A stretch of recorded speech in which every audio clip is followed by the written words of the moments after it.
Afternoon, everyone. Welcome to our pre-match press conference to preview our game against West Ham this weekend. We'll start off with Alan from Sky Sports. Frank, good afternoon. Given what's been happening on and off the pitch, how difficult has this week been for you? The toughest since your arrival? No, not every after defeat. It's a difficult week because you want to turn it around. But in terms of the toughest, I think I came here a year ago now in what was a difficult moment for the club. It was clear in terms of confidence and results.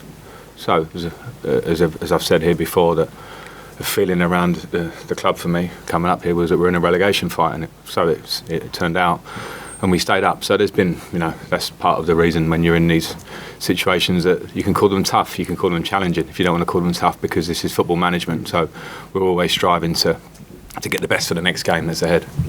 Have you had any conversations with the owner this week? Yes. And would it help if you saw the board's support at West Ham on Saturday? I think in those terms, I've been managing for a few years now, and I think in terms of backing from your bosses, owners, boards, I don't think it's present. I managed Chelsea for 18 months. I don't think the owner came to one game. So it's more about how you work together and the backing that you have, obviously. So it's just the fact of that everyone here wants the same things, wants Everton to win games. An Evertonian who's at Goodison, Evertonians who's sitting at home. There are so many of them around the world. I've learned that in this last year. So we all want the same thing. Were those conversations with the owner positive? You ask them every week, and they're always private conversations. They're communications, of course, for trying to get the best. Okay. Can I go back to last Saturday and just ask you what the mood was like in the dressing room after that defeat against Southampton? How did the players react? Was it vocal? Listen, it's the players don't want to be in this position. I think the reality is we're here, and there are lots of reasons for that. But the players don't want to be here, so they should have human reactions after games. And I had things to say, because from my point of view, in the position we're in, the first thing we have to do is fight and be ready for the fight. So if the players in the dressing room disappointed we lost, then that's good. And if they want to fight and be a good teammate and not think about themselves, think about the team and trying to get the result the next week and train through the week with great intensity, and whether they're starting or they're not being together, that's all I want. And I think off the back of games like Southampton, that reality becomes even more clear. Has that happened then this week? Yeah. The lads are training. It's one of those questions you ask me every week, and I don't think you'd expect that I'll say, no, they look terrible, like we're in a bad position. It's one of those. The reality is, wherever a player is, whether their confidence is down a little bit or wherever they're at in their game, they have to think about what is the way out of difficult moments. And I've been in many in my career, and the only way is work, and the only way is focus, and the only way is being really unselfish about it and putting yourself to the limit, and that's exactly where we are.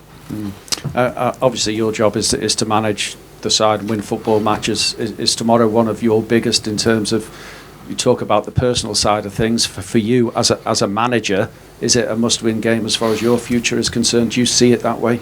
Well, I don't know. I only have to prepare for the game. You say it's a big game for me. I played and managed in many, many big games with a lot of jeopardy on certain games, whether one will make you into the Champions League the next year, whether one will keep you in the league last year, whether one will get you in the playoffs or not. These are big games and they're all relative. But I'm not making light of this, but there are 17 more games to go after this game, and I have to prepare for this game at the weekend. So I'm not thinking of the ifs and buts of the back end of this game. Obviously the fans will continue to support the players on the pitch. They've demonstrated that, but that Goodison factor that you've seemed to relied on so heavily doesn't seem to be working at the moment, given the recent results. Do you think you might be better off away from home and less pressure on the players at the moment? Well, it's never easy going away in the Premier League. It's really tough everywhere you go. And of course West Ham have a lot of this game as well, and so they'll have their fans trying to inject something into the game, the players understanding the situation. So I wouldn't compare it. I don't think I could say, this is great, we're going away in the Premier League. It's never easy. We just have to focus on what we deliver in the game. West Ham, as you say, in a similar position to yourselves, not won any of the last 7. That's pressure, isn't it? Are you able to apply the pressure on them because of their situation in that sense? We'll see. I can't speak for how they'll play, what pressure they feel. What we can do is we can control how we approach the game, go into it with the right attitude, the right mindset, the right idea. And I mentioned the words fight and mentioned the words work before. We have to go into it with all these basics to try and make the most out of it if they're in a difficult position, but we only can focus on ourselves. Danny Ings has signed for them today. He's been a bit of a thorn in Everton's side in the past. He always causes problems for defenders. You've got to prepare for that. It's a fantastic striker, a really, really good striker. I've always had a lot of admiration for him as a player and as a lad. I don't say I know him that well, but he seemed a real team lad. So, of course, he's someone we'll have to be very aware of because he's a top striker. Someone you would have liked here? He's a top striker.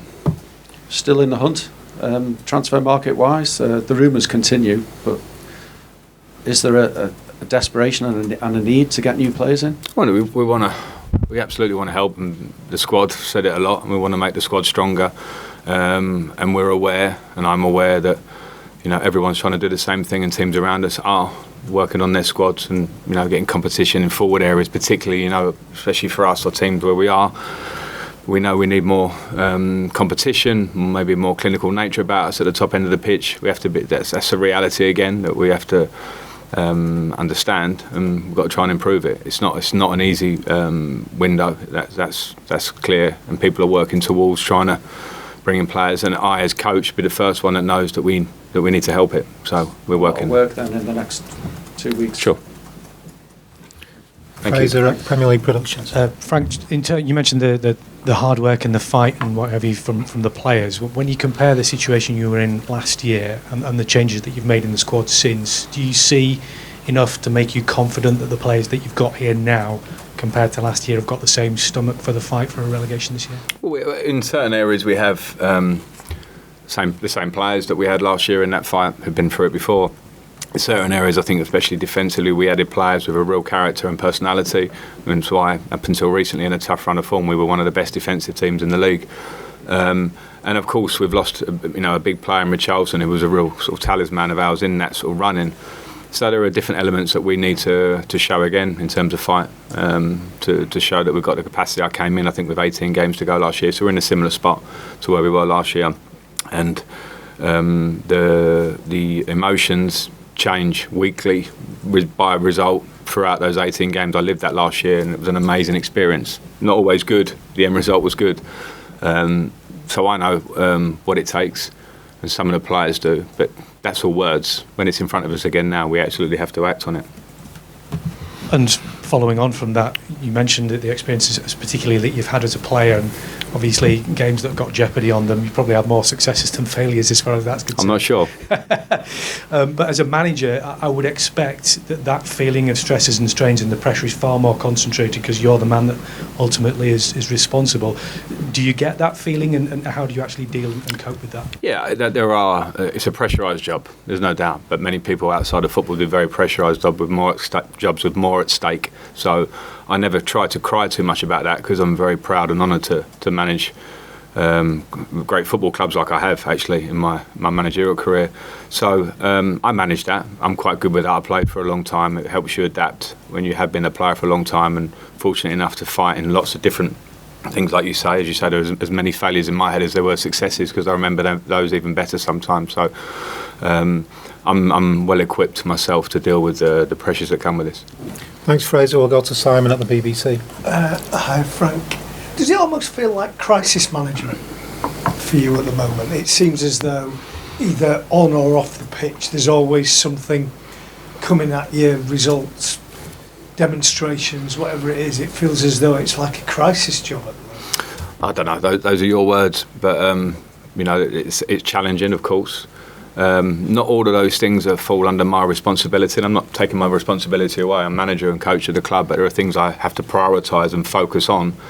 And the first one is always the football side of it, because that's the thing I can affect most closely with the players. So, of course, if we're in a tough run like we are at the minute, it's how can I lift the players, how can I get into them, talk to them, give them the way, show them the way and the idea, and keep them together. So, that's my first priority at the minute. But yeah, I understand it's a tough moment, and I'm also aware of the noise and what's happening around. So those things are there.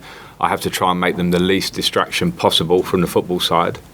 Not always easy, not always that simplistic, because we're living in a world of young players and social media and a lot going on. But myself and the players have to try and push that to the side and go, what can we do to train and be ready for Saturday? I mean, it'd be easy, I'm not saying you because you don't strike me as that kind of person, but it'd be easy for younger players to use what's happening as an excuse to say, well, things are going wrong, but what do you expect, with all this chaos going around? Yeah, I think the thing I learned, one of the earliest things I learned in professional football, and maybe my upbringing to be fair, was that the minute you make excuses or blame or try and apportion blame to anything else other than your own input on what you can do to something is the minute you foul, as far as I see it. So if the first thing I'd say to the players would be to not look anywhere else but themselves. And don't get me wrong, I'm very... I have to manage, when I say manage people, not just a player. I understand when certain things are difficult, a lack of confidence, something not going right in their game, something around them that is not helping. I have to mitigate that, try and do my best with that and try and support and help the players as well as I can to get the best performance. So I always have to be aware of those things, and in these moments, if they're challenging, then so be it. You do the best you can. And just in terms of, you won't tell us what conversations you have with the owners, but are they honest conversations? Because you're talking there about, players coming in. You obviously know how good your squad is compared to everybody else who are going out and spending money. Are they honest conversations that you're having with the board and saying, look, if these things don't happen, this is what is likely to happen? Well, that part, it's not what the conversation was, but they are honest. Yeah, they are honest. I have to be honest because it's my job, and the job is in the now. And if I don't say my honest opinion now, then I wouldn't be doing my job right. I have to say it as I see it. And of course, the owners or the board have to work in the structure that they know what they can do. And we have to speak about budgets, what we can do, where the squad's at. So they have to be honest. The reason they stay private, I just think is pretty normal. I think when you're working, I think it's very normal that those conversations would remain private. But they are honest. Thanks, Simon. We'll go to James at Radio Merseyside, please. Hi, Frank. You'll have seen the videos of some of the players trying to get away from the stadium last week. What were your feelings about that, and have you had to have conversations with the players about what they should do in those situations? I've spoken to some of the players. I think, firstly, this is not just an Everton situation. I've been in football a long time. I feel like I keep saying that, but I have. And I've been at teams where similar things have happened to maybe myself to a degree and other players. So let's not just try and make this an Everton conversation. This club has a huge passion, which I think is pretty unique. I've said that in the good times, so I can say it in the not so good times.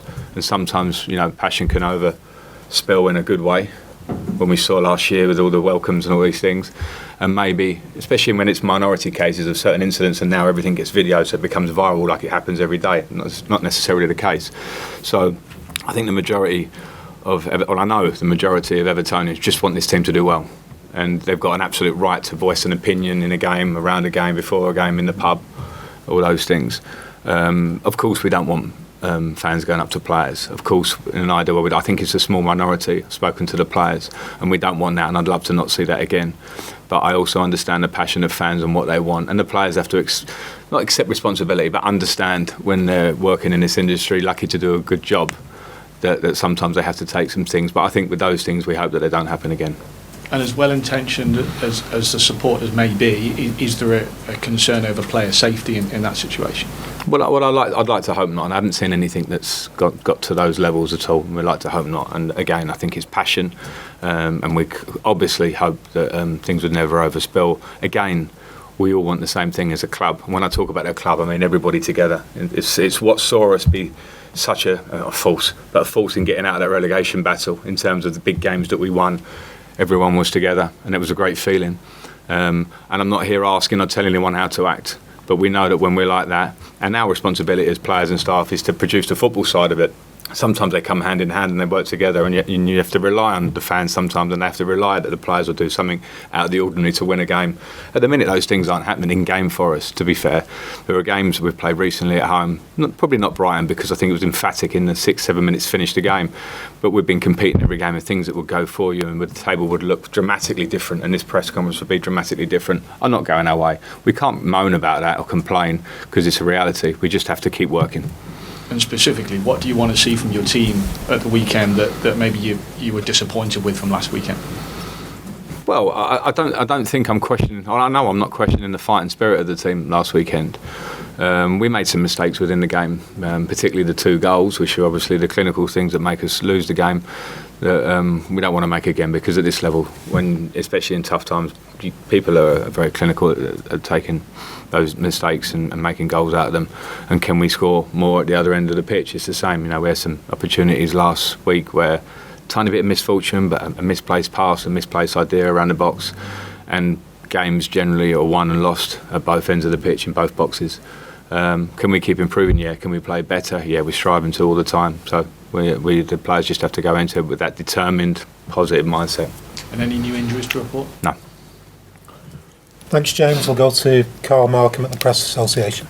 Hi, Frank. Hi. Just on those players that were confronted after the game of the weekend, what's been the impact on Yerry and Anthony? Nothing. As far as I know, I've spoken to them both, and nothing. Are you worried that it could affect them, though? Or other players? Well, yeah, of course. I have to be, like I said before, as a coach, as a manager, you have to manage the people and you have to understand situations. And one part of it is they have to be robust and have to go again and focus on their job and focus on delivering. But you also understand that with young lads, sometimes it's not as simple as that. So the players can all know that I'm there to help in those situations. And just how much of a balance do you have to strike between telling the players that maybe what they're doing on the pitch hasn't been good enough, and also maintaining some sort of level of confidence and not going overboard the other way? That's my job. That's my job. And there's always a balance. You have to tell them where you want them to be better, for sure. You have to show them, tell them what the solution is and what the way out of it is. But also try and boost the confidence, and that's the job of myself and the staff and the players themselves. So this is not sort of kids football. There's a lot on it. It's a job. It's a business. It's professionalism. So you have to find a way out of it. So it can't all be nice. We have to find little things that we can improve. But of course, we need a confident group to try and get momentum and start getting better results. So the balance is there for me to try and strike every day, I suppose. Thanks, Carl. Any further questions in the open section before we move on? Just any changes in terms of the team use, right? No.